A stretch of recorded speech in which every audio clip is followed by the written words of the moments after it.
By the early 1940s, Henry Ford, approaching 80 years old, had endured cardiovascular incidents, leaving him mentally inconsistent and suspicious.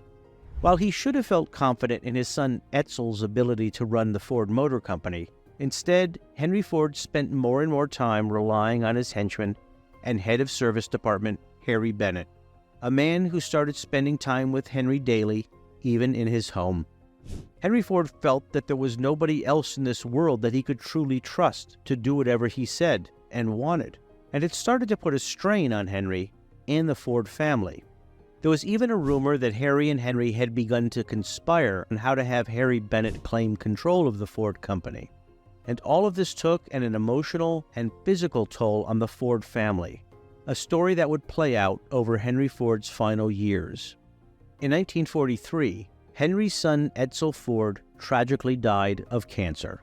A number of illnesses actually: stomach cancer, liver cancer, and ironically undulant fever as a result of drinking unpasteurized milk from his father's dairy.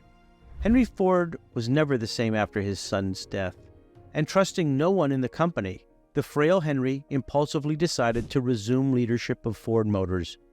At 80 years old and in failing health, once again, Henry Ford became president of his namesake company.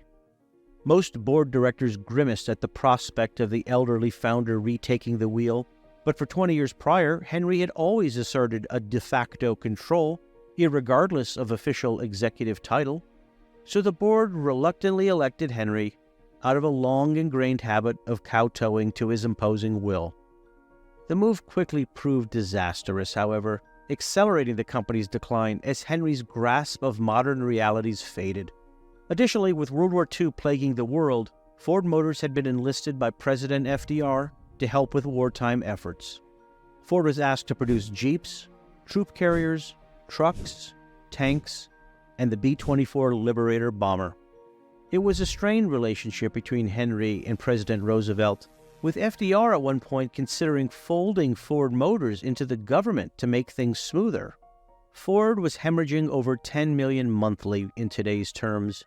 In September 1945, as losses mounted with bankruptcy becoming a serious risk, Henry's wife Clara and Edsel's widow Eleanor confronted Henry and demanded he cede control of the company to his grandson Henry Ford II.